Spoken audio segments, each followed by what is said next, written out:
Berita mendidik citra bangsa dan negara, JST News TV Media mengedukasi kegiatan acara Millennial Gen Z bersama tim panitia di lokasi. Dalam sajian tema Gerakan Milenial Anti Golput, pada pemilu 2024.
Assalamualaikum warahmatullahi wabarakatuh.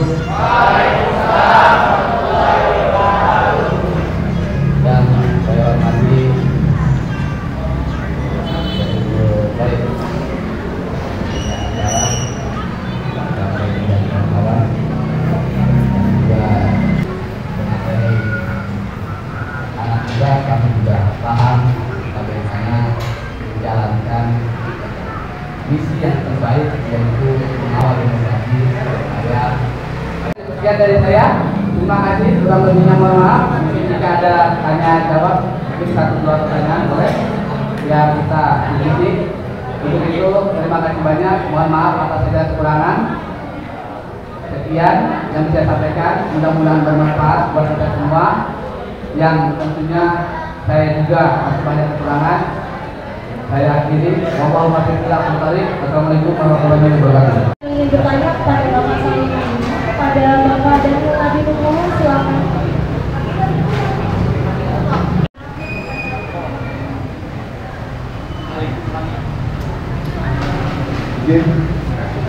Pak Salim, terima kasih atas pencerahannya yang luar biasa.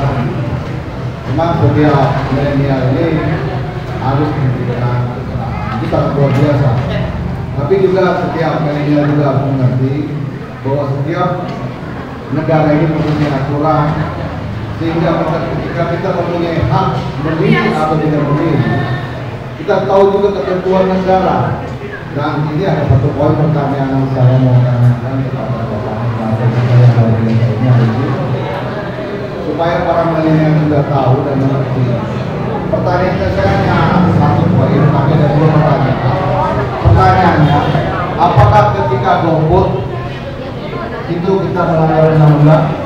Apakah ketika kita golput mengajak teman golput melanggar undang-undang? Itu aja. Terima kasih.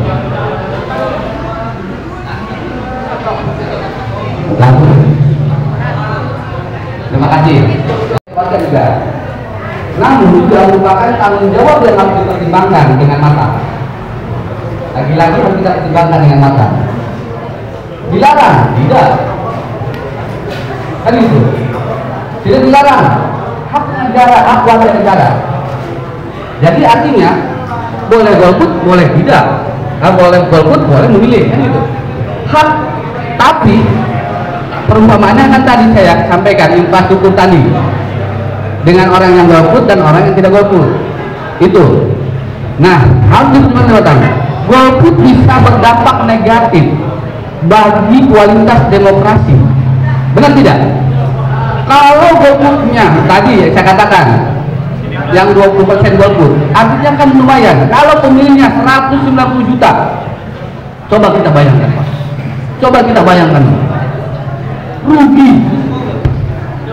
Nah, itu dari sisi demokrasi. Terus legitimasi hasil pemilu, akhirnya masyarakat kebanyakan trustnya hilang. Benar nggak? Lanjut lagi ke kesejahteraan rakyat.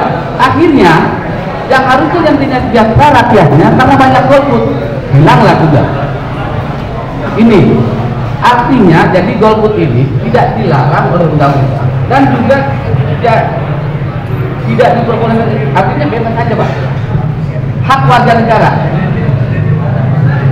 hak bebas kebebasan ini diatur oleh Undang-Undang 1945. Tapi bagaimana kita menciptakan iklim demokrasi kita, iklim legitimasi hasil pemilu kita, iklim kesejahteraan rakyatnya. Nah, saya berarti menambahkan lagi Bang, buat adik-adik kita yang milenial. Saya mau tanya, tadi yang ini baru memilih ya? Iya. Umur berapa? 17 tahun. Terus tanggal? Berarti artinya sudah lewat dari 17 tahun.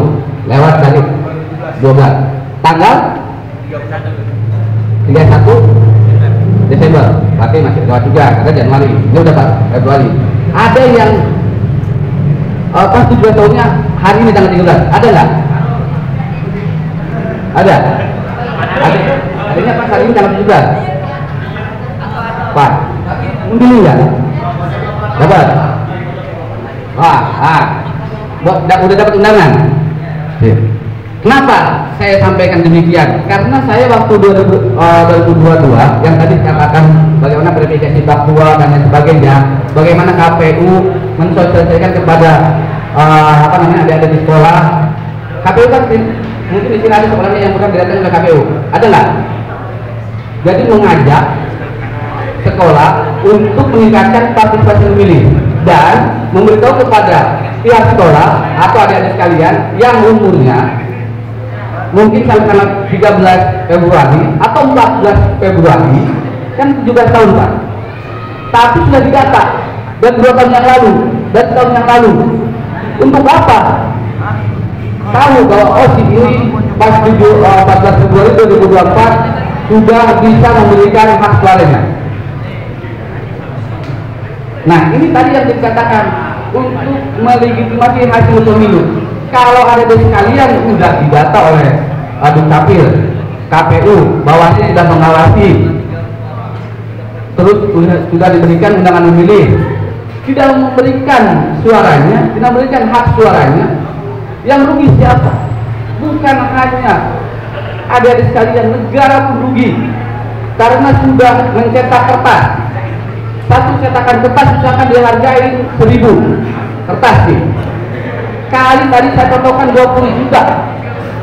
Berapa uang negara? Itu Bang.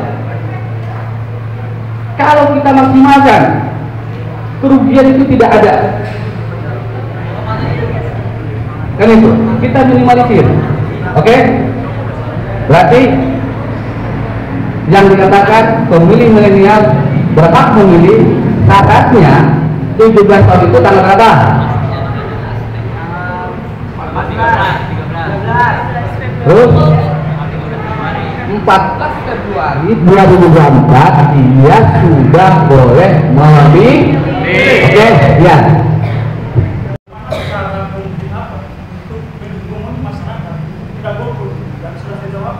Keberhasilan apa untuk membuat masyarakat itu tidak golput? Mungkin ada pertanyaan Mas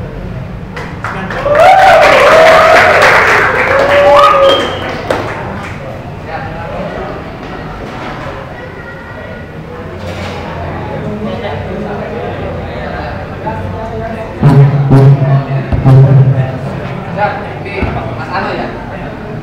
Mahasiswa mana Mas? Kampusnya apa? Manusia. Oh, ini kayaknya kata-kata manusia itu. Kata-kata manusia hebat-hebat ini. Yang saya ketahui mahasiswa manusia sekarang kritis-kritis, sering diskusi. Kenapa saya bisa tahu? Kenapa ini? Karena saya pun mahasiswa manusia saat saya masih ketua Bawaslu Jakarta Utara. Saya hari ini di Indonesia tinggal wisuda. Saya walaupun masih di Bawaslu, umur saya sudah di atas 35. Saya sudah lagi. Bukan untuk gaya-gayaan. Saya pengen belajar ilmu yang lain. Waktu saya kuliah di Universitas 17 Agustus di Untar, saya sarjana teknik.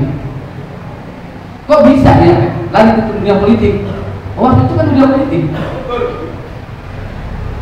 Karena saya aktif di organisasi kemahasiswaan. Waktu aktif di organisasi kemahasiswaan, saya sering terlibat diskusi seperti ini.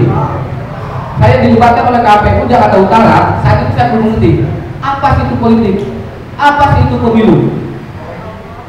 Nah, ketika saya diamanahkan untuk membuat acara diskusi, acara sosialisasi untuk pemilih, bahwa saya ngerti saya harus terlibat. Pada kesempatan 2019-2018, saya mengikuti seleksi Bawaslu dan saya terpilihlah menjadi anggota Bawaslu. Pada saat itu, ya saya harus siap dengan keadaan apapun. Terlebih Jakarta Utara yang mungkin secara kultur, apalagi orang dengar dari mana, Riuk, dari mana, yang mungkin Koja juga terkenal juga tadi Pak, Cilincing, wah udah itu bahasa-bahasa itu. Tapi saya bisa membuktikan kepada teman-teman di Jakarta, DKI Jakarta, bahwa Jakarta Utara hari ini bukan saja kata miringnya, tapi kata positifnya yang dibangun. Coba 2019 di catatan Kepolisian Republik Indonesia Jakarta Utara tingkat kerawanannya nomor 2. Silakan cek di websitenya Kepolisian Republik Indonesia. Tapi saya mau membuktikan. Nah sekarang ini nyambung ke pertanyaan Mas Ano. Bagaimana cara saya meningkatkan partisipasi memilih? Sebelum cara saya meningkatkan partisipasi memilih, saya berawal dari bagaimana masyarakat sadar untuk menjadi pemilih yang hebat, pemilih yang berintegritas. Itu 2019 polisi di Jakarta Utara silakan cek, jaksa di Jakarta Utara silakan cek, sudah waspada, dikatakan siaga satu, karena tiap malam nih di masa-masa tengah seperti ini saya keliling. Bahkan mungkin kalau Bapak Ibu ingat ada berita yang akhirnya jadi berita hoax, ada 7 kontainer surat suara sudah tercoblos. Ada di mana? Pelabuhan Tanjung Priuk, Bea Cukai, Jakarta Utara itu selalu jadi miring. Karena padahal kan karena emang pelabuhannya dari utara, tapi Jakarta Utaranya yang dianggap beritanya paling miring, paling bahaya. Nah, dari hari itu saya ketika itu saya pulang kerja jam 10 udah mau tidur. Saya ditelepon sama pimpinan, segera ke Bea Cukai. Saya datang ke Bea Cukai, banyak wartawan. Masih ada, kenapa saya masih bisa mengatakan itu? Karena masih ada dokumentasi di Piuan, di berita saya ada ternyata. Jam 10 malam sampai jam 3 dini hari pagi, wartawan, KPU RI, Bawaslu RI, polisi, TNI, semuanya hadir mengecek apakah benar ada surat-suara yang tercoblos yang diletakkan di kontainer. Mungkin waktu itu kan inilah namanya medsos, namanya dunia digitalisasi, dari satu ke yang satu, dari satu ke yang satu, dari grup ke grup, dari grup ke grup. Nah itu yang tentunya harus disaring. Nah ketika itu sudah dibuktikan bahwa itu adalah hoax, maka masyarakat tidak percaya sama namanya berita bohong. Benar ya? Lanjut lagi, bagaimana bisa tadi, kalau tadi contoh 2019 golputnya menurun dari 18%, karena sosialisasinya masif. Sebelum saya selesai masa jabatan 2019 sampai 2023, ada namanya forum warga. Saya datang, yang dulu mungkin bahwa itu tidak ada program ke RT RW, maka kemarin itu ada program namanya forum warga, sosialisasi ini dari Bawaslu. Bagaimana meningkatkan partisipasi memilih, bagaimana menjadi pengawas juga, bagian dari pengawas, walaupun bukan Bawaslu dan lain sebagainya, kayak seperti saya sekarang, kan sudah tidak Bawaslu, tapi saya pemantau pemilu, saya bagian dari penyelenggara pemilu, saya bagian dari bagaimana demokrasi kita dengan baik. Itu lagi-lagi balik pada diri kita. Kalau saja kita ini yang mau berpartisipasi, maka angka golput akan menurun. Mungkin 2024 golput tinggal 10% atau bahkan 5%. Dengan hal ini kan bentuk sosialisasi. Ini ya. Ini kan bentuk sosialisasi. Kalau di sini teman-teman masih ada yang belum paham, silakan tanya. Kalau saya tahu, saya akan jawab sesuai dengan tentunya dasar hukumnya. Karena ada Undang-Undang Nomor 7 Tahun 2017 yang mengatur tentang bagaimana penyelenggaraan pemilu. Itu berlaku selama tidak ada perubahan. Nah, saya kira sekian dari saya. Bersama ragam kehidupan rakyat Indonesia, pemuda-pemudi milenial tingkat wilayah daerah khusus Jakarta. Dikuatkan juga oleh narasumber yang dihadirkan mantan Ketua Bawaslu 2019, Tempo Dulu mengedukasi.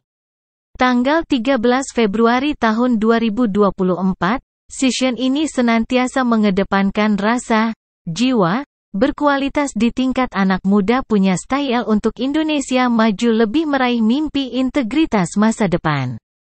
Diketuai oleh Dedi dan MC, Verona Marcha. Dalam kemasan cantik dan cermat untuk mengurangi angka golput di kalangan masyarakat milenial. Semua dibentuk pada kontestasi politik observe, attitude. Di sebuah kehidupan sehari-hari terekam jejak digital memuliakan seksama. Pemilu 2024 harus berkualitas, berwawasan globalisasi. Meraih mimpi nilai konsekuen terhadap perkembangan dunia Gen Z dan seterusnya. Pada wacana publikasi informasi teknologi yang dalam kemasan bersama mutu mendidik putra-putri bangsa dan negara Indonesia. Tetap hidup sejalan rukun terhadap pada digitalisasi visi dan misi pemerintahan di Indonesia. Tutur, narasumber Sila Imanuddin dan semua peserta milenial Gen Z tingkat Jakarta Utara untuk menentukan nasib ke jenjang yang lebih kompeten, baik dan benar. Demikian berita mendidik citra bangsa dan negara di Indonesia ini, tim redaksi publikasikan. Dari lokasi Jalan Haji Murtado, Kecamatan Koja, Keskovi, Jakarta Utara. Tanggal 14 Februari tahun 2024, esok penerus anak bangsa Indonesia. Tetap meraih mimpi di pemerintahan Indonesia. Bermarwah sejuk, sejalan pada program pemilu dapat terrealisasi suara tidak golput diapresiasi sosial session kegiatan pemilu 2024 hingga 2029 dilaksanakan. Terima kasih Indonesia, karena kami akan serentak berpikir cerdas untuk kemaslahatan tingkat nasional maupun internasional menjadi pemuda-pemudi terdepan. JST News TV Media 2024.